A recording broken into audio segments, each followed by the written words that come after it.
Welcome to your Daily Dose of Sunday School, episode 143. We're looking at the seventh commandment, you shall not commit adultery, using question 72 of the Westminster Shorter Catechism.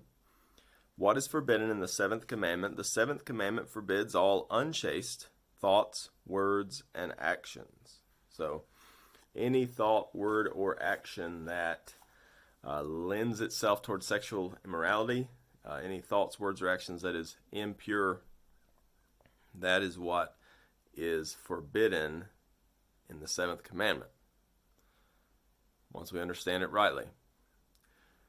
There's different ways we could go about it. We've looked at what Jesus said, we've looked at what Paul said, but also keeping in mind that if you read the Ten Commandments, let's say you were at the bottom of the mountain when Moses first read them off after he received them,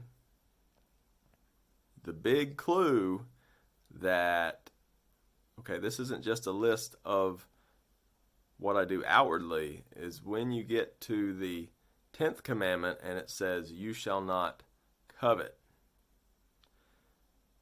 You know, it says you shall not covet your neighbor's wife. That's in there. So the 10th commandment shows everybody that this is much more difficult than you want it to be. Which is why we need Christ. We need Christ to die for us, to forgive us and free us from the power of sin. And we need Him to pour out His Spirit upon us so that we can begin to imitate Him, because He always perfectly embodied the seventh commandment. So we're looking at what's forbidden here, and I want to look at, this is one that it's been close to my heart when I think about this issue since college. Proverbs 4:23 through 27. Keep your heart with all vigilance, for from it flow the springs of life. Put away from you crooked speech. So there's that aspect of it, that we want to put away unchaste. Well, we saw keep your heart with all vigilance, so we're putting away unclean thoughts. For from it flows the springs of life. So just like Jesus said, the evil that we do comes forth from the heart. Therefore, we want to fight sin on the level of the heart. Put away from you crooked speech. There's that unchaste talk. And put devious talk far from you. So, it looks like that's broader than just, that might be, actually, now that I think about it, that might be just dishonest trickery. I don't know. Now that I think about it, it's good to meditate on God's Word. Let your eyes look directly forward and your gaze be straight before you. Hopefully you can see how that would relate to, and that relates to all sorts of temptations, but we're guarding our heart. We're watching what comes out of our mouth.